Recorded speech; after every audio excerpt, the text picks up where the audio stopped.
Guys, we have already discussed about normal distribution with parameter mu and sigma square.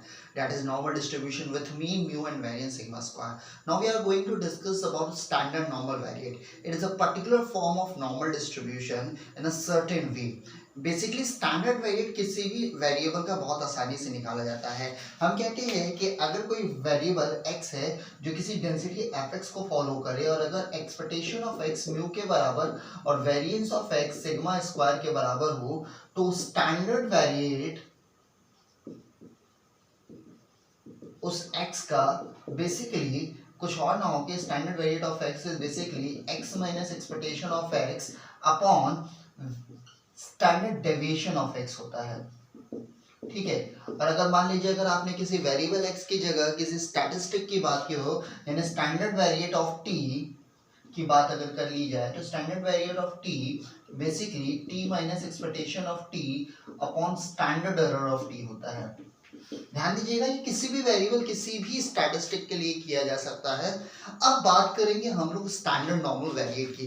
तो basically standard normal variate की जब बात की जाएगी तो मान लेते हैं कि एक रैंडम वेरिएबल x है जो नॉर्मल डिस्ट्रीब्यूशन फॉलो कर रहा है with mean mu and variance sigma square. Then let z is equal to x minus mu upon sigma. तो इसे कहेंगे क्या कि ये स्टैंडर्ड वेरिएट या यही आपका स्टैंडर्ड नॉर्मल वेरिएट होगा। ठीक है, जिसका मीन जीरो और वेरिएंस यूनिटी होगी। मीन बहुत आसानी से निकाला जा सकता है। एक्सपेक्टेशन ऑफ जेड की बात की जाएगी तो जब एक्सपेक्टेशन ऑफ जेड निकालेंगे तो आप expectation of X minus mu by sigma निकालेंगे और जब आप इसको सॉल्व करेंगे तो वन बाई सिग्मा बाहर expectation of X minus mu होगा और इसकी वैल्यू चूंकि नॉर्मल म्यू सिग्मा स्क्वायर में एक्स का मीन म्यू ही होता है तो ये one upon sigma mu minus mu आएगा and that will be zero. Similarly अगर आप वेरिएंस ऑफ जेड निकालेंगे यानी variance of x minus mu by sigma निकालेंगे तो वेरिएंस से कोई भी कांस्टेंट बाहर निकालते हैं तो स्क्वायर के फॉर्म में निकलता है तो ये variance of x minus mu होगा। और आपको पता है कि भैया x प्लस कांस्टेंट या x माइनस कांस्टेंट का वेरिएंस वही रह जाता है, वेरिएंस ऑफ x के बराबर होगा। और नॉर्मल म्यू सिग्मा स्क्वायर में x का वेरिएंस सिग्मा स्क्वायर होता है। दैट मींस 1 अपॉन sigma square dot sigma square and it will be 1। तो आप कह सकते हो कि हर वो नॉर्मल वेरिएबल जिसका मीन जीरो और वेरिएंस यूनिटी है वो स्टैंडर्ड नॉर्मल वेरिएट होता है। और ये सिर्फ इसके लिए नहीं कह सकते, आप किसी भी तरह के वेरिएबल का जो स्टैंडर्ड फॉर्म होता है वो वैसा ही होता है। अगर आप बाइनोमियल की बात करें तो बाइनोमियल में भी मीन जीरो और वेरिएंस 1 की तरफ जाता हुआ दिखेगा या कुछ उस फॉर्म में आपको दिखेगा तो उसका स्टैंडर्ड फॉर्म होगा। अब वहाँ पे कुछ और ट्रांसफॉर्मेशन की भी बात की जाती है, यहाँ पे भी कुछ ट्रांसफॉर्मेशन की बात की जाएगी। अब जरा सोचिए, अगर स्टैंडर्ड नॉर्मल वेरिएट का जनरल नोटेशन है, जनरल सिंबॉलिक नोटेशन हम जेड का प्रयोग करते हैं, हालांकि कोई नेसेसरी नहीं है, आप कोई भी नोटेशंस का प्रयोग या किसी भी लेटर का प्रयोग कर सकते हैं। तो बात करते हैं पीडीएफ ऑफ जेड की यानी स्टैंडर्ड नॉर्मल वेरिएट। यानी अगर आपसे पूछा जाए कि what is basically standard normal variate तो अगर इसको डिफाइन करने के लिए आपके पास आए तो ये भी बड़ा आसान होता है। आप कहते हैं अ continuous random variable capital X is said to have standard normal distribution, said to have standard normal distribution if its PDF is given by 1 upon root 2 pi e to the power minus या इसे small z और यहाँ capital Z 0 where z belongs minus infinity to infinity otherwise। ठीक है, logically सही भी है भाई। अगर जो x की रेंज है वो माइनस इन्फिनिटी से इन्फिनिटी होती है तो x minus mu by sigma की रेंज भी यही होगी। तो यानी ये भी z जो होगा माइनस इन्फिनिटी से इन्फिनिटी के बीच बिलोंग करेगा और उसका फॉर्म वैसा ही होगा क्योंकि ये भी नॉर्मल डिस्ट्रीब्यूशन ही होता है। तो इसका जब आप फॉर्म निकालेंगे that will B looks like this. However अगर आपको इसके डिस्ट्रीब्यूशन में एक शक हो तो आप नॉर्मल से के डिस्ट्रीब्यूशन को ला भी सकते हैं, ये भी बड़ा आसान काम है। कैसे जरा देख लेते हैं। अगर मान लीजिए x अगर नॉर्मल म्यू सिग्मा स्क्वायर है तो यहाँ माफ कीजिएगा यहाँ फिर z लिखिएगा। मान लेते हैं अगर x normal mu sigma square है तो भाई z अगर आपने x minus mu by sigma माना है तो x की value mu plus sigma Z होगी, ठीक है। और अगर ऐसा होगा तो जैकोबियन की वैल्यू क्या होती है, आप x को z में कन्वर्ट कर रहे हैं, तो आपको याद होगा बताया था वो वेरिएबल जिसको कन्वर्ट करे उसमें जिसमें कन्वर्ट कर रहे हो, यानी dx upon dz, the variable which is being to transform and the variable in which it has been transformed. So जब आप इस x को म्यू के रिस्पेक्ट में डिफरेंशिएट करेंगे तो ये वैल्यू सिर्फ सिग्मा आएगी, ठीक है ना।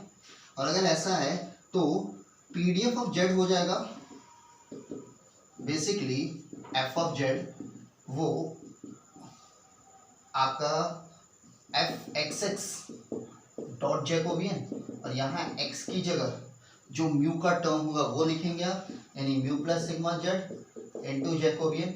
और भाई 1 अपॉन sigma root 2 pi e to the power minus half के x minus mu by sigma का स्क्वायर ही होता है ना।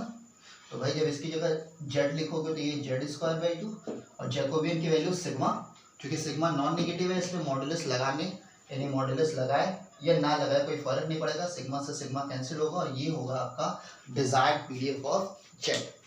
तो आप हमेशा याद रखिएगा, अब कई बार आपको इस फॉर्म में वैल्यूज मिल जाती है और जेड का रेंज यहाँ पे क्लियरली है कि भैया इस जेड की रेंज माइनस इन्फिनिटी से इन्फिनिटी होगा। बहुत आसान था, इसका पीडीएफ सोचा जा सकता है, आप स्वतः निकाल सकते हैं। और भी कई तरीके हैं इसके पीडीएफ के बारे में कमेंट करने का, जो संभवतः हम आगे देखें, नहीं भी देखे तो बहुत आसान है, आप स्वतः कर सकते हैं by using moment generating function का प्रयोग करते हुए भी इसका डिस्ट्रीब्यूशन निकाला जा सकता है। यानी अगर आप मोमेंट जनरेटिंग फंक्शन के बारे में सोचे तो भाई यहाँ से आप एम जेड टी के बारे में सोच सकते हैं, और एम जेड टी जो होगा वो होगा m x minus mu by sigma t, ठीक। और आपको पता है इसको लिख सकते हैं m x minus mu T by sigma, क्योंकि आपको पता है कि m c x t m x c t होता है। और इसको जब सॉल्व करेंगे तो यहाँ से अगर आप देखेंगे तो ई के power minus mu T by sigma into M x T आ जाएगा, याद होगा। Expectation of moment generating function of x plus A जब निकालते हैं तो e के पावर ए टी बाहर हो जाता है और फिर एम एक्स टी होता है, तो e के पावर a की जगह माइनस म्यू है तो माइनस म्यू टी, और t की जगह चूंकि सिग्मा है इसलिए t बाई सिग्मा। अब जब इस पूरे को सॉल्व करेंगे तो e के power minus mu T by sigma, और यहाँ माफ कीजिएगा m x t by sigma होगा, ये बाई सिग्मा था। तो नॉर्मल का क्या होता है भाई, e के पावर म्यू टी, और t की जगह चूंकि सिग्मा है t बाई सिग्मा इसलिए म्यू टी प्लस हाफ, इसको नीचे कर लेते हैं, e के power minus mu T by sigma, और इसे करेंगे e के power mu T plus half sigma square T square, लेकिन चूंकि t की जगह t बाई सिग्मा है तो यहाँ पे भी होगा। तो भाई ये दोनों कैंसिल आउट होंगे और ये सिग्मा स्क्वायर कैंसिल होगा, तो यानी जो ये टर्म इधर आप गौर से देखेंगे तो आपको देखने को क्या मिल जाएगा, सिर्फ e के पावर हाफ टी स्क्वायर। क्यों, अभी इसी के पावर हाफ टी स्क्वायर को e into zero T plus 1/2 into 1 into T square लिख सकते हैं। और जब आप बाई यूनिकनेस प्रॉपर्टी, यानी अगर इसको कंपेयर करें नॉर्मल के एमजीएफ से, तो नॉर्मल का एमजीएफ क्या होता है, e के power mu T plus half sigma square T square. तो यार इसी के तरीके से है, जहाँ म्यू की जगह 0 और सिग्मा की जगह 1 है, तो बेसिकली ये कुछ और ना होके एमजीएफ ऑफ नॉर्मल 0 1 है। देन बाय यूनिकनेस प्रॉपर्टी हम नॉर्मल का पीडीएफ लिख सकते हैं। तो नॉर्मल के पीडीएफ में मीन की जगह यानी म्यू की जगह 0 और वेरिएंस की जगह 1, जो अभी हम थोड़ी देर पहले हम लोगों ने करके देखा है। बात ये है कि स्टैंडर्ड नॉर्मल वेरिएट बहुत ज़्यादा इंपॉर्टेंट होता है, क्योंकि ज़्यादातर केसेस में जब प्रोबेबिलिटी निकालनी होती है नॉर्मल डिस्ट्रीब्यूशन की, तो हम डायरेक्टली नॉर्मल का पीडीएफ से नहीं निकालते, क्योंकि नॉर्मल के पीडीएफ अपने आप में काफ़ी मुश्किल और कॉम्प्लिकेटेड फॉर्म है। तो नॉर्मल के पीडीएफ से प्रोबेबिलिटी निकालना थोड़ा मुश्किल काम होता है। जैसे अगर हम सोचें कि नॉर्मल के पीडीएफ कोई अगर x है जो normal mu sigma square follow कर रहा है, तो x ग्रेटर देन 20 की प्रोबेबिलिटी कितनी होगी, या x लेस देन 20 की प्रोबेबिलिटी कितनी है, तो ये बड़ा मुश्किल काम है। हालांकि अगर हम यहाँ पे सोचे CDF ऑफ z के बारे में सोचे, तो CDF of z basically denote किया जाएगा FZZ से, और इसको फॉर्म होगा प्रोबेबिलिटी z इज लेस और इक्वल टू z, जिससे सामान्यतः कई सारे बुक्स में फाई ऑफ z से डिनोट किया जाता है, ठीक है। और ये बड़ा इंपॉर्टेंट है CDF ऑफ z। इस फाई ऑफ जेड की कई सारी वेरियस वैल्यूज के लिए स्टैंडर्ड नॉर्मल टेबल का प्रयोग करते हैं, जहां जेड की अलग अलग वैल्यूज के लिए प्रोबेबिलिटीज दी रहती है। ध्यान दीजिएगा, ये स्मॉल जेड को डिनोट करता है और यहाँ पे कैपिटल जेड होता है। ठीक है, तो आपको अगर मान लीजिए नोटेशंस में कोई तकलीफ हो रही हो तो आप वेरिएबल्स यहाँ बदल सकते हैं। जैसे सामान्यतः कैपिटल एक्स लेस और इक्वल टू एक्स लेते हैं तो आप दोनों के अलग अलग नोटेशंस का प्रयोग कर सकते हैं। ध्यान रखिएगा, इस वैल्यू को यहाँ पे रखते हैं और स्टैंडर्ड नॉर्मल टेबल इसकी वैल्यूज के बारे में आपको आइडिया देता है। अब स्टैंडर्ड नॉर्मल वेरिएट के बारे में कुछ खास बातें जिनके बारे में चर्चा करना जरूरी है, क्योंकि इसी की मदद से आप CDF ऑफ x के बारे में, यानी CDF ऑफ x जहां पे x normal mu sigma square follow कर रहा है, आप उसको पहले स्टैंडर्ड नॉर्मल में कन्वर्ट करते हैं और उसके बाद स्टैंडर्ड नॉर्मल टेबल की मदद से इस प्रोबेबिलिटी के बारे में कमेंट किया जा सकता है। कैसे, जरा सोचते हैं। अगर आप x का CDF सोचे तो x की CDF क्या होगी आपके लिए, fxx, और इसको लिख सकते हैं probability x lesser equal to x। क्यों?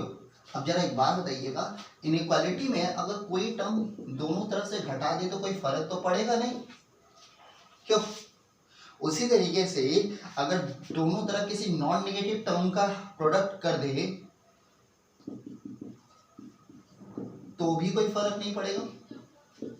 लेकिन ये वैल्यू चूंकि एक वेरिएबल था यहाँ पे और उसमें म्यू और सिग्मा को घटाया और म्यू और सिग्मा, म्यू उसका मीन और सिग्मा उसका वेरिएंस था, तो ये स्टैंडर्ड नॉर्मल वेरिएट यानी ये जेड में कन्वर्ट हो जाएगा। यानी इसे आप कह सकते हो Z lesser equal to X minus mu by sigma, जो जेड के CDF की तरफ आपको आइडिया देगा। ठीक है, तो ये स्मॉल जेड की जगह x minus mu by sigma, यानी यहाँ पे basically pi Z small x minus mu by sigma की वैल्यू होगी। यानी अगर x की कोई प्रोबेबिलिटी आपसे पूछी जाए, x की कोई सर्टेन इनइक्वालिटी की प्रोबेबिलिटी आपसे पूछी जाए, तो पहले आप उसे स्टैंडर्ड में कन्वर्ट करिए और उसके करस्पॉन्डिंग स्टैंडर्ड टेबल में उसके प्रोबेबिलिटी देखिए, यानी स्टैंडर्ड नॉर्मल टेबल से आप उसके CDF है उसके प्रोबेबिलिटी के बारे में सोचिए, वो प्रोबेबिलिटी x के बराबर ही होगी। और ये बहुत आसान है, स्टैंडर्ड नॉर्मल टेबल देखना उम्मीद है कि आपको आता होगा, लेकिन नहीं आता होगा तो आप अपनी बुक से, नेट से या कहीं से भी स्टैंडर्ड नॉर्मल टेबल लीजिए और उसको देखने की कोशिश कीजिए। बहुत आसान सा टेबल होता है। ठीक है, हालांकि कुछ चीजें और बड़ी सोचनी जरूरी है यहाँ पे। स्टैंडर्ड नॉर्मल टेबल सामान्यतः आप 2-3 चीजें हमेशा क्लियर रखिएगा कि ये जो वैल्यू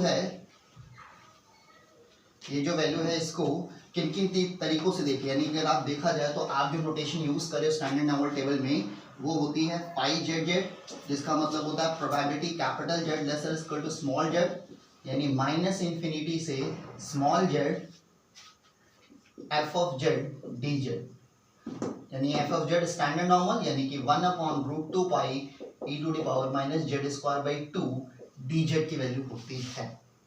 कई जगह स्टैंडर्ड नॉर्मल टेबल 2 तरीके से दिखता है, एक माइनस इन्फिनिटी से इन्फिनिटी के वैल्यू के लिए और एक सिर्फ 0 से इन्फिनिटी के वैल्यू के लिए। यानी कई जगह फाई जेड का प्रयोग आप देखिएगा टेबल में, कौन सा टेबल यूज करें उसके ऊपर एक नोटेशन दिया होगा।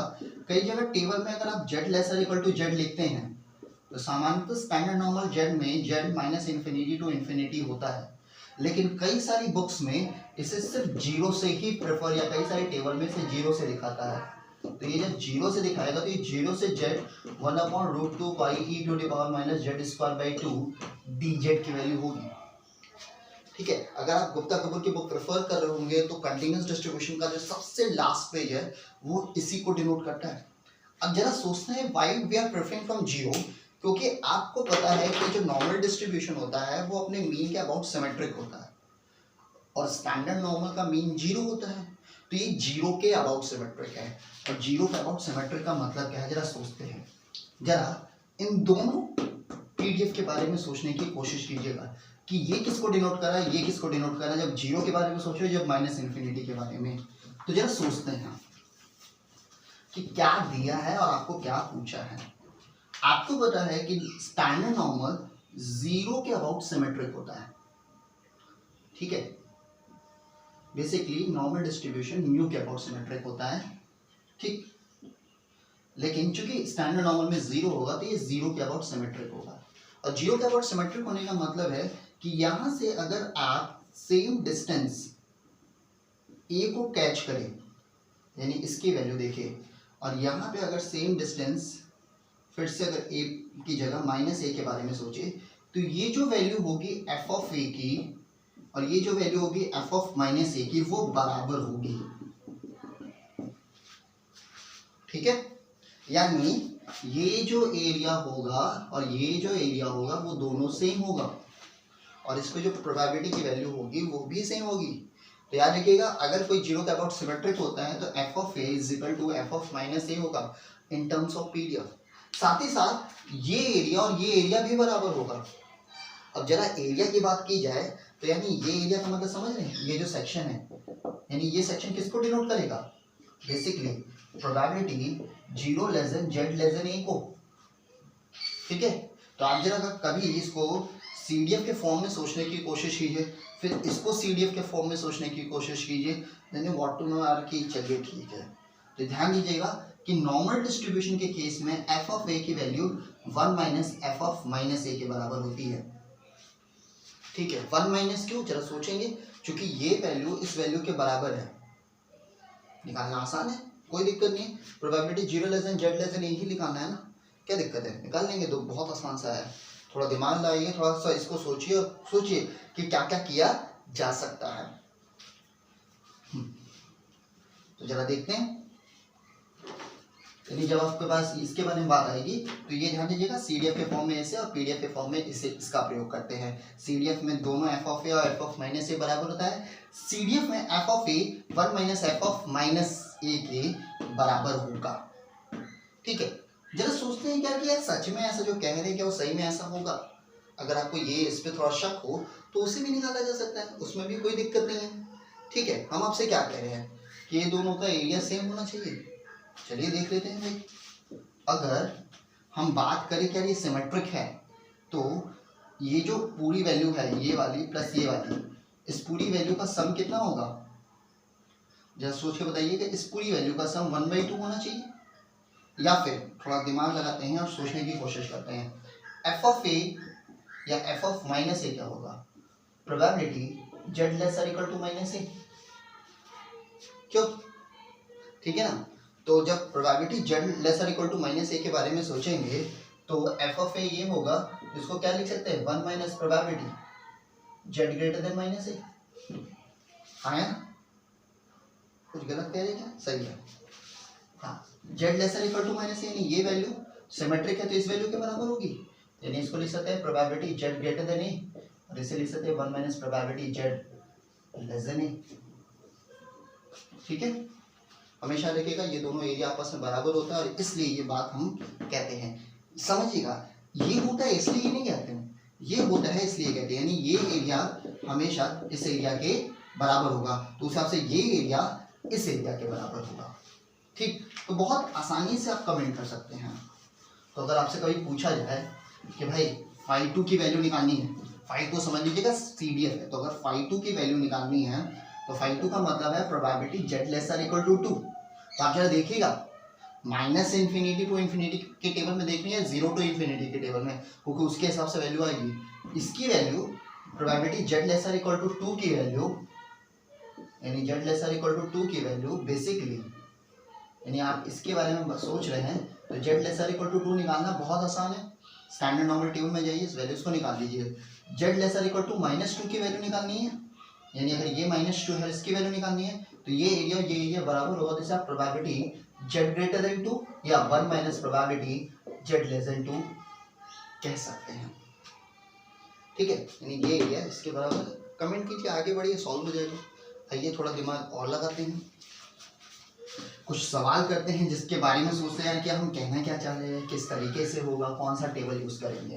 तो उम्मीद है कि मैं जो जिस स्टैंडर्ड टेबल का प्रयोग कर रहा हूँ वो गुप्ता कपूर की कंटिन्यूस डिस्ट्रीब्यूशन का सबसे लास्ट पेज का है, तो उस टेबल का प्रयोग करते हुए जब वैल्यू कमेंट करेंगे तो किस हिसाब से देखेंगे। ध्यान दीजिएगा जो लास्ट टेबल है उसमें वो 5z प्रोबेबिलिटी 0 टू z के बारे में कमेंट कर रहा है, यानी 0 to small z e to the power minus Z square by 2 dz by root 2 pi के बारे में कमेंट कर रहा है, इसकी वैल्यू दे रहा है। तो अगर कभी मान लीजिए कोई नेगेटिव वैल्यू चाहिए होगी तो पहले उसे पॉजिटिव में कन्वर्ट करेंगे बाय यूजिंग सिमेट्रिक प्रॉपर्टी, उसके बाद ही लिखेंगे। जैसे अगर आप मान लीजिए इंटरेस्टेड हो 5 - 2 में, ठीक है, तो अभी समझाया 5 - 2 में इंटरेस्टेड है, यानी कि आप इंटरेस्टेड है प्रोबेबिलिटी z लेस देन -2 में, तो पहले से 1 minus probability z greater than 2 में कन्वर्ट करेंगे और इसके बाद ये 1 minus 1/2 probability z less than 2 में कन्वर्ट होगा।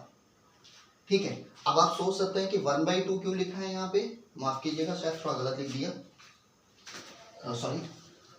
प्रोबेबिलिटी z लेस देन -2 होगा तो इससे पहले z लेस देन -2, तो इसे लिखेंगे z ग्रेटर देन 2 और z लेस देन -2 है तो इसे 1 minus probability 1/2 minus probability z less than 2 लिख देंगे।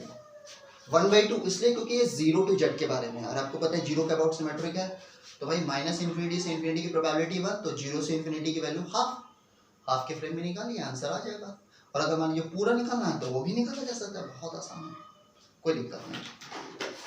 चलिए आइए कुछ क्वेश्चंस करते हैं, उसके बाद इसके बारे में कमेंट किया जाएगा।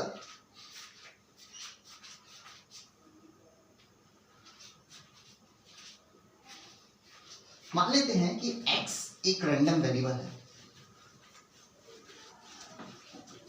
ठीक है, एक प्रॉब्लम लेते हैं। मान लीजिए कि जो x है वो फॉलो कर रहा है normal mean 5 and variance 25। Suppose करते हैं कि x फॉलो कर रहा है नॉर्मल 5 एंड वेरिएंस 25 और हम इंटरेस्टेड है probability x greater equal to 2 में, probability x lesser equal to -3 में, प्रोबेबिलिटी x ग्रेटर देन 5 में, probability x is equal to 5 में, probability -2 less than x less than 3 के फ्रेम में, या एक और क्वेश्चन ले लेते हैं probability modulus x less then 2 के फ्रेम में।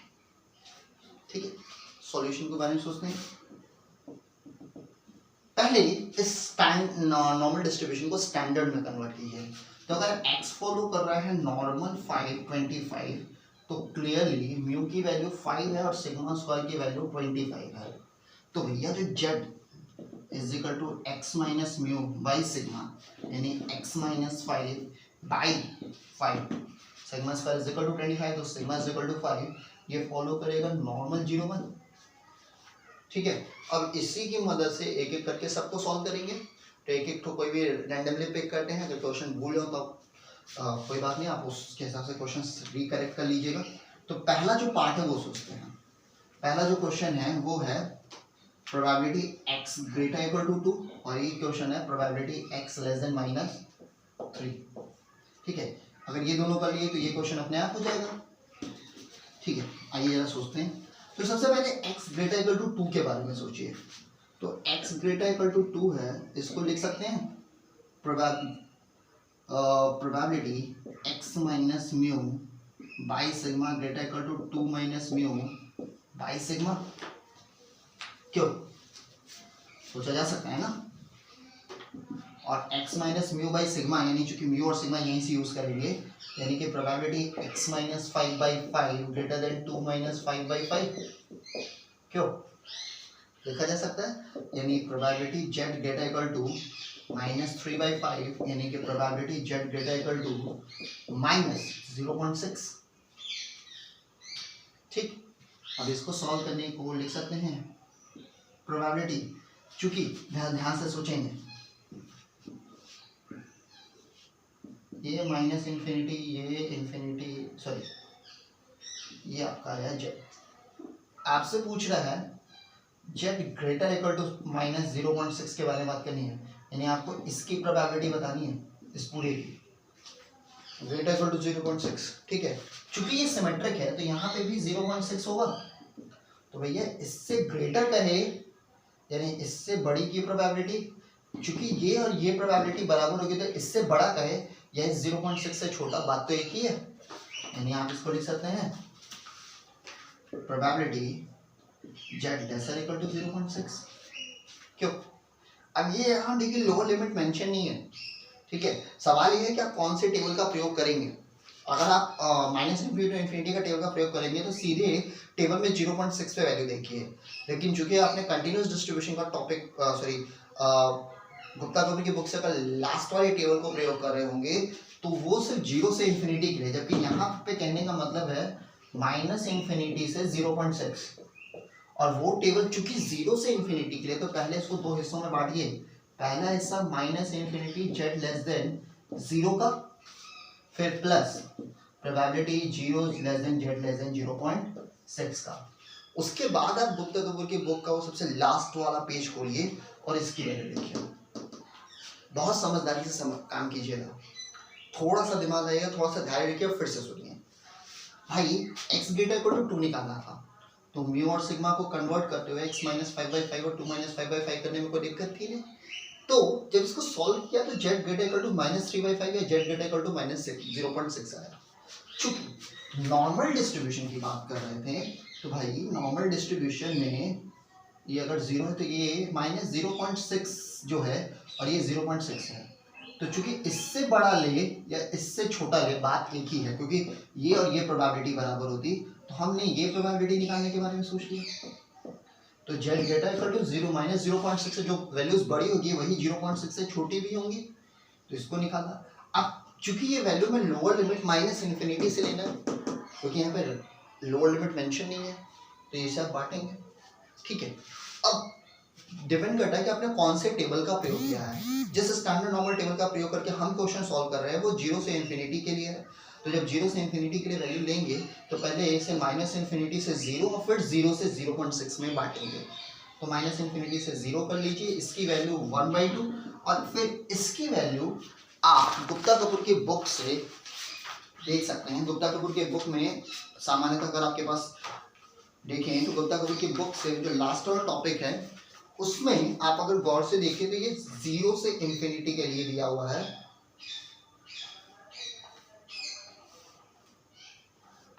ठीक है, तो आप 0.6 पे चले जाइए, और 0.6 पे जब आप जाएंगे तो जेड की वैल्यू देखिए, यहां से देखिएगा। तो चूंकि अगर आपको 0.6 देखना है तो 0.6 में 0.6 आपको जो दिया है उसके सामने वैल्यू लिखी है 0.2257। यानी इस पूरे की वैल्यू जो होगी 1/2 को आप 0.5 कह सकते हैं, तो इस पूरे की वैल्यू होगी 0.7257। आप इस टेबल की वैल्यू को देखिए, फिर क्वेश्चन सॉल्व करते हुए आगे बढ़िए। ठीक है, ये बात तो समझ में आ रही होगी। अब चलिए, ये तो था एक क्वेश्चन, इसमें और था probability x lesser equal to -3, उसको भी इसी तरीके से देखिए। Probability x lesser equal to -3 seems to be difficult but it is actually not। तो जब probability x lesser equal to -3 की बात करेंगे तो again probability x -5/5 lesser equal to -3 -5/5, और चूंकि ये z का टर्म होगा और इसको जब सॉल्व करेंगे तो -8/5 यानी -1.6। ठीक है, अगेन फिर सोचिए, -1.6 इधर होगा तो 1.6 इधर होगा, और आपको इससे नीचे का बताना है। और चूंकि ये सिमेट्रिक है तो जो ये पोर्शन होगा वही ये पोर्शन होगा। ठीक है, तो प्रोबेबिलिटी z ग्रेटर देन 1.6 क्यों?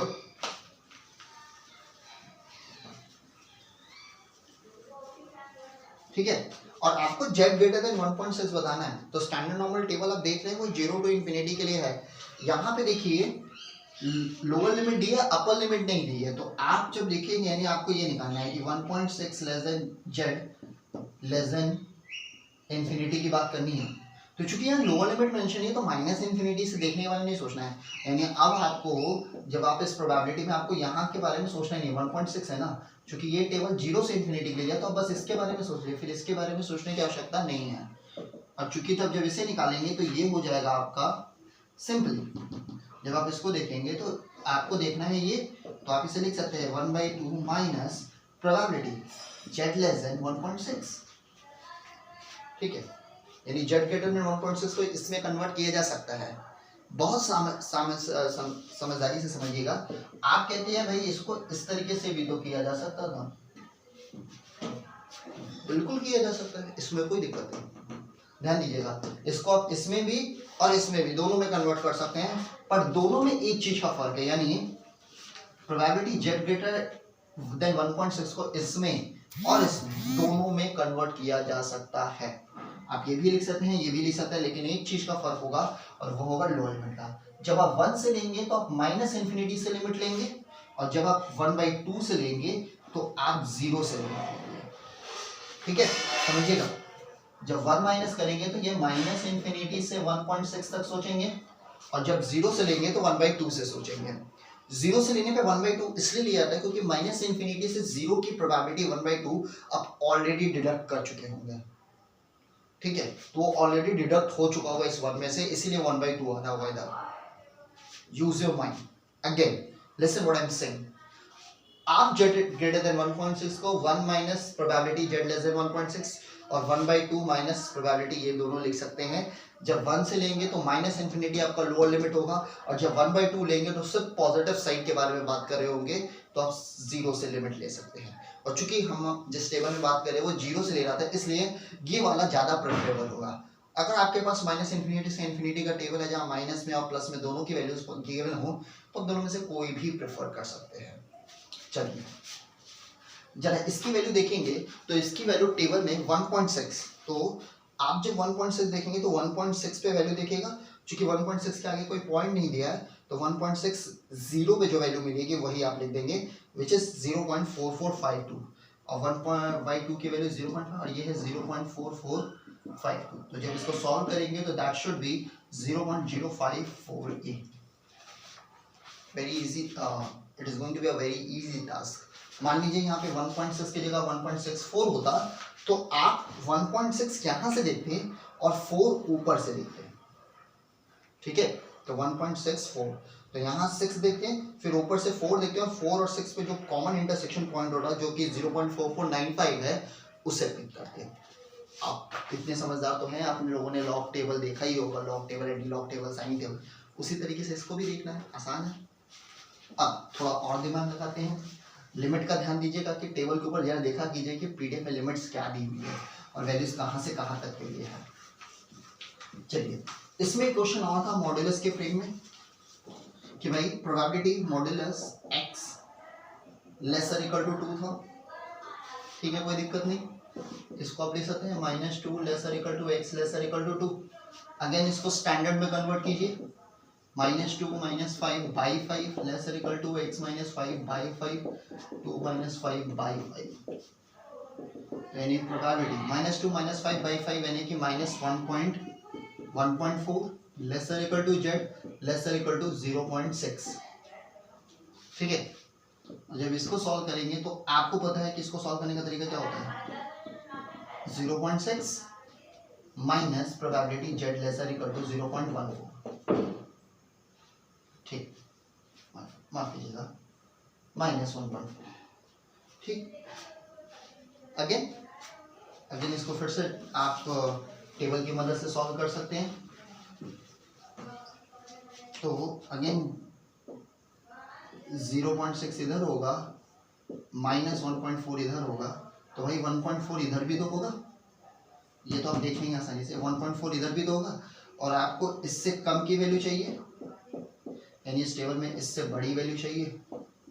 ठीक है ना, तो इसे फिर से 1/2 माइनस दिस कर लेते हैं, यानी ये जो वैल्यू होगी probability z lesser equal to 0.6 minus probability z greater than 1.4, और जब z ग्रेटर देन 1.4 कर चुके होंगे तो आप लिख सकते हैं probability z lesser equal to 0.6, और यहाँ चूंकि लोअर लिमिट जब आप सोच रहे होंगे यूज़ कीजिए, बिना यूज़ किए काम नहीं चलेगा। आपके ऊपर है कि आप इसे किस तरीके से देखते हैं, इसको करने के कई सारे तरीके, दोनों के बारे में बात करेंगे। फिलहाल ये सोचते हैं लेसर इक्वल टू 0.6 है, तो यहाँ लोअर लिमिट नहीं दिया है, तो जब नहीं दिया है तो आप माइनस इन्फिनिटी से सोचेंगे, जबकि इस केस में इसको आप लिख सकते हैं 1/2 माइनस प्रोबेबिलिटी, या इसको भी प्रोबेबिलिटी 1 माइनस है ना, तो आप इसे लिख सकते हैं 1 minus probability z lesser equal to 1.4 भी ले सकते हैं, आपके ऊपर है। अगेन 1 लीजिएगा, इसको लेस में तब करेंगे तो 1 लेंगे तो ये माइनस इन्फिनिटी से देखेंगे। ठीक है, और अगर नहीं तो 1/2 भी ले सकते हैं, तो जब 1/2 लेंगे तो आप इधर से देखेंगे, आपके ऊपर है कि आप कहाँ से लें। ठीक, तो आपके ऊपर है कि आप 0 से ले रहे हैं या 1/∞ से। अब इसको भी जरा सोचिए कि यार ये भी तो ऐसे ही लिख सकते थे, यानी इसको भी तो 1/2 plus probability 0 less than Z less 0.6 और यहाँ minus 1/2 minus probability 0 less than Z less then 1.4। दोनों तो ले सकते थे ना, तो लीजिए काम कीजिए, एक्स्ट्रा आगे बढ़िए। आइए जरा इसके बारे में सोचते हैं। तो 1/2 से 1/2 कैंसिल, 0.6 की प्रोबेबिलिटी बुक से देखिए 0.6 कहाँ पे है, 0.6 पे वैल्यू है 0.2257 माइनस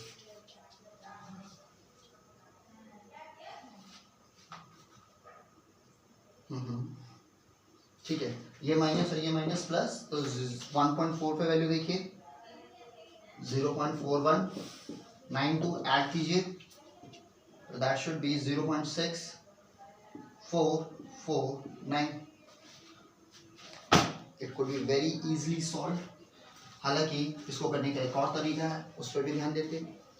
चलिए एक तरीका और देखा जाए कि अगर हम सिर्फ इस पे ध्यान दिए होते हैं कि भाई -1.4 lesser equal to z lesser equal to 0.6 देखना है, नॉर्मल टेबल में चलते हैं 0.6 बीच में कहीं 0 और ये है -1.4। आपको ये एरिया बताना है ना, यानी आप इस एरिया प्लस इस एरिया के बारे में बात कर रहे हैं, तो इसे एरिया 1 कर लीजिए, इसे एरिया 2 कर लीजिए, यानी जब इसको बांटिए तो ये हो जाता -1.4 less than Z less then 0 plus probability 0 less than Z less then 0.6। ठीक है, तो जब आप इसकी बात करेंगे तो नॉर्मल टेबल से इसकी वैल्यू तो देख ही चुके हैं। अब आपको बस ये बताना है, यानी आपको इसके बारे में बात करनी है। और यहाँ पे अगर कहीं 1.4 होगा तो ये एरिया इस 1.4 एरिया के बराबर होता, क्यों? यानी आप इसको लिख सकते थे probability 0 less than Z less then 1.4 plus probability 0 less than Z less then 0.6, जैसे कि पीछे था। अगेन 0.4192 प्लस 0.22 जो समथिंग था, उसको लिख के सॉल्व करते हैं, आपका डिजायरेबल आंसर आपके पास पहुंच जाता। प्रोबेबिलिटी 2257 था, तो that is nothing but 9446 and 0.644। Easy. एक और क्वेश्चन था इसमें ना, probability x is equal to 5,